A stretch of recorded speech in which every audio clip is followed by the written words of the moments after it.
à l'occasion de la Journée internationale des droits des femmes, un podcast Imo Week. Avec Stéphanie Ben-Simon, présidente du Cercle des femmes de l'immobilier. Une émission animée par Valérie Garnier et Éric Callard. Stéphanie Ben-Simon, vous êtes Managing Director Real Estate au sein d'Ardian. Vous avez reçu il y a quelques années le prix du jeune talent au Pierre d'Or. Puis, en 2019, vous obtenez par le vote des internautes la Pierre d'Or dans la catégorie Asset Manager et Investisseur. Vous êtes également présidente du Cercle des femmes de l'immobilier depuis 2020. Et c'est à ce titre que vous êtes ce 8 mars au micro d'Imo Week pour parler des droits des femmes et de la parité. Alors dans un premier temps, Stéphanie, est-ce que vous pouvez nous dresser un rapide portrait du Cercle des femmes de l'immobilier qui a été créé, je crois, il y a un peu plus de 20 ans? Oui, merci beaucoup déjà pour votre invitation.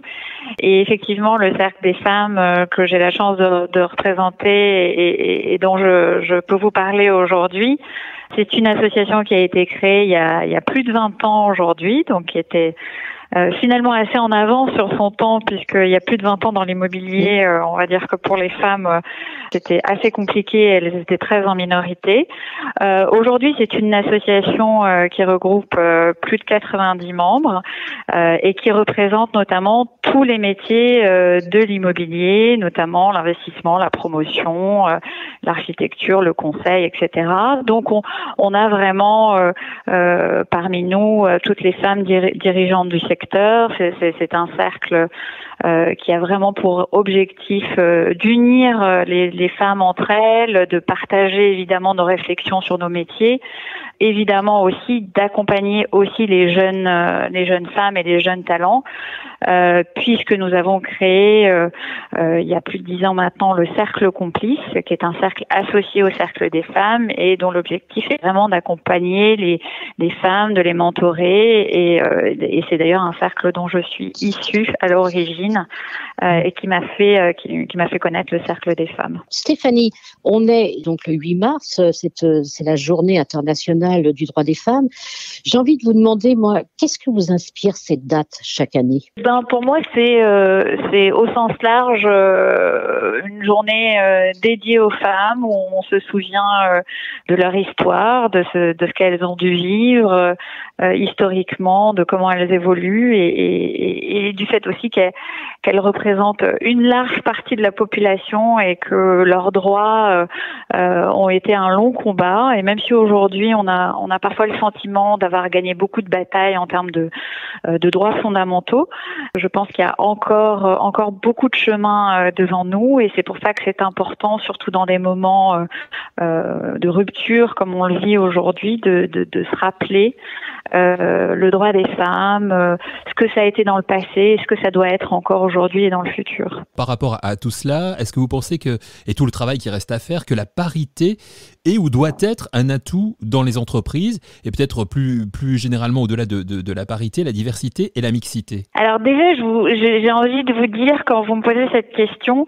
qu'on est en 2021 et que aujourd'hui, pour moi, ça doit plus se poser la question, c'est déjà se demander pourquoi est-ce qu'il faut différencier ou en tout cas pourquoi est-ce que les femmes, comme d'ailleurs les profils ou la diversité au sens large, n'est pas une chose évidente. Alors c'est pas seulement en termes d'équité qui est évidemment à la base, on va dire une valeur qui doit être forte dans nos sociétés, mais c'est au-delà de ça. Si l'entreprise est le reflet de notre société, alors elle doit aussi avoir le reflet des profils qui la constituent. La question pour moi donc de l'atout, c'est pas vraiment un atout, c'est une réalité et une nécessité vraiment. Alors la vraie question qu'on peut se poser aujourd'hui, c'est qu'on est en retard, que il n'y a pas de parité, qu'il n'y a pas assez de diversité dans les entreprises. Comment est-ce qu'on peut faire? Comment est-ce qu'on peut faire vraiment pour améliorer la diversité, parce que on en est là. Ce n'est pas qu'une question d'hommes, c'est une question d'hommes et de femmes, parce qu'on a tous des comportements qui parfois peuvent échapper à la rationalité ou à notre conscience. On a tendance à vouloir peut-être favoriser nos semblables, et on oublie qu'en fait une entreprise c'est surtout la capacité à innover, à s'adapter à son environnement, et on sait qu'aujourd'hui encore plus qu'hier, on le voit beaucoup forcément avec les moments qu'on vit actuellement et l'accélération de grosses tendances.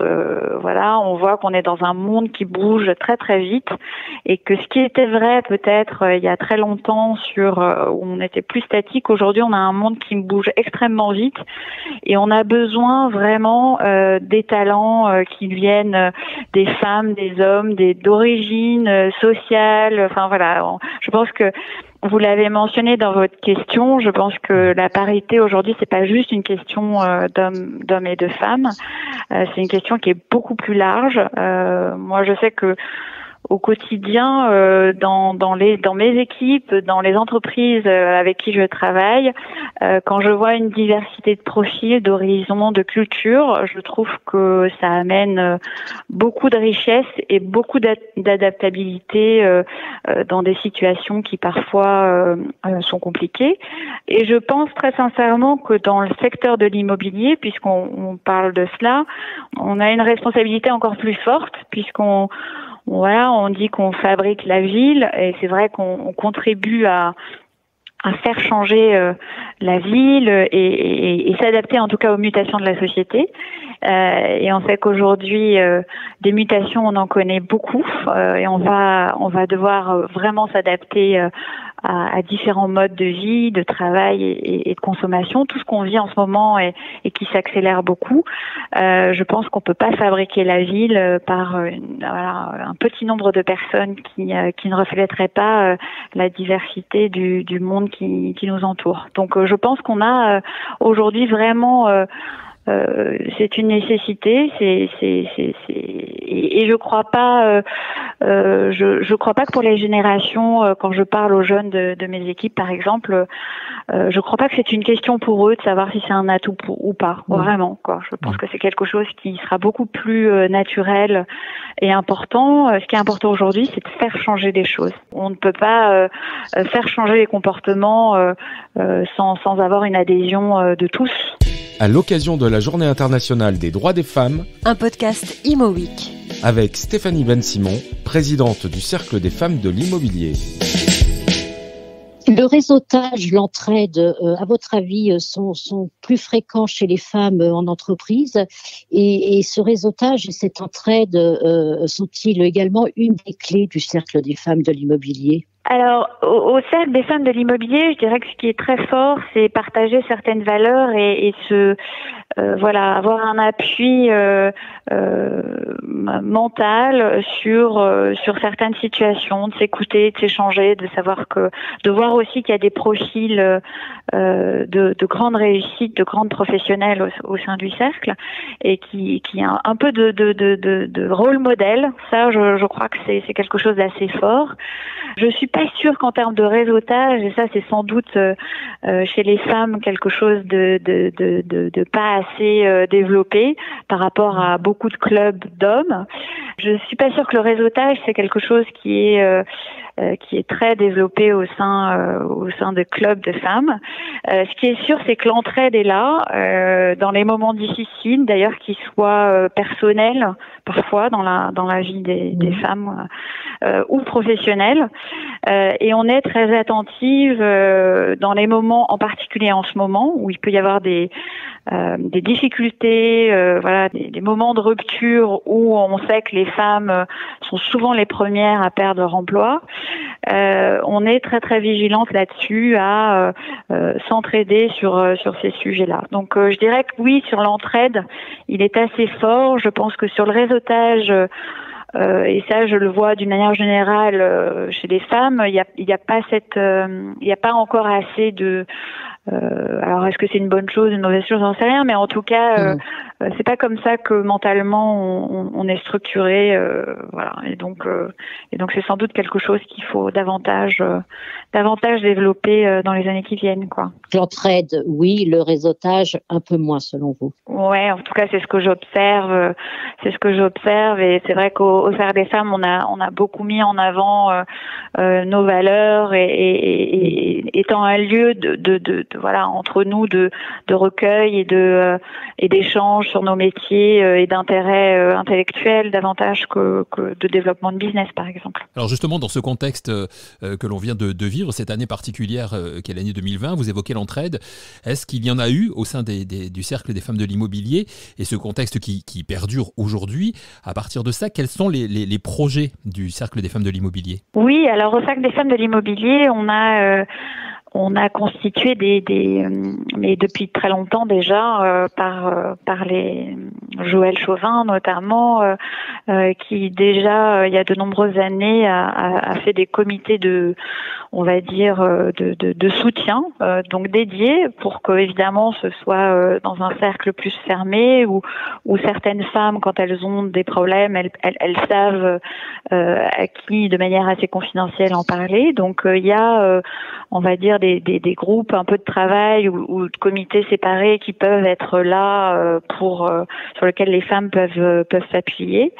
Et d'une manière générale, dans nos grandes orientations aujourd'hui, on a aussi récemment constitué un groupe parité pour davantage s'ouvrir sur ces questions, puisqu'on a interrogé, on a fait un grand sondage l'année dernière sur justement voilà dans cette époque un peu pandémique où on ne savait pas ce qu'on allait tous devenir, on le sait pas forcément toujours, mais on a interrogé les femmes sur leur point de vue, sur les évolutions actuelles, mais on les a interrogées aussi sur leur volonté et voilà ce qu'elles attendaient du cercle, et beaucoup nous ont répondu que des projets comme avoir des actions concrètes et le cercle des femmes représentant plus de 100 femmes dirigeantes du secteur pouvaient utiliser cette force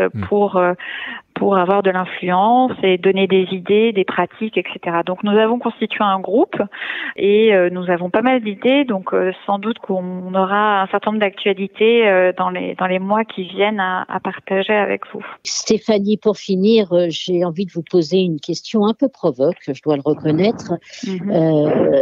Pensez-vous que la compétence a un sexe ? Alors moi j'ai envie de vous répondre par une réponse un peu provoque, hein, peut-être, qui me vient. C'est je pense que les hommes sont des femmes comme tout le monde. Je pense que non, je pense vraiment très sincèrement que et je vous le dis même à titre assez personnel, je pense que les hommes comme les femmes sont des êtres sociaux avant tout, avec des capacités qui leur sont données et parfois des vécus différents.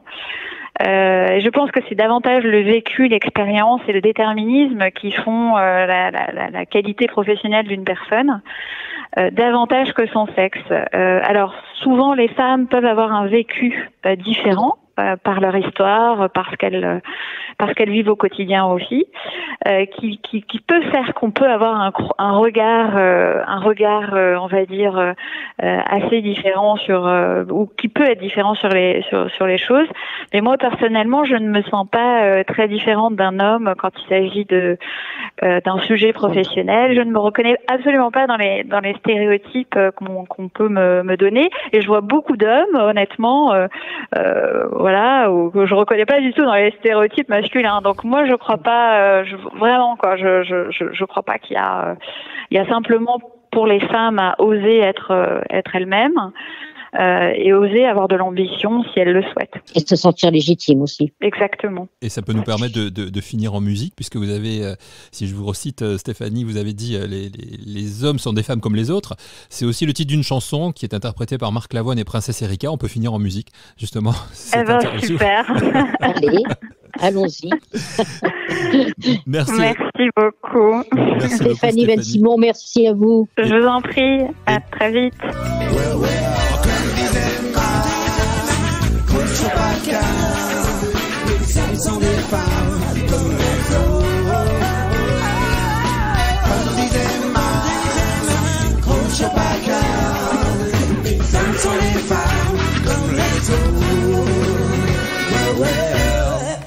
À l'occasion de la Journée internationale des droits des femmes, Un podcast Imo Week. avec Stéphanie Ben-Simon, présidente du Cercle des femmes de l'immobilier.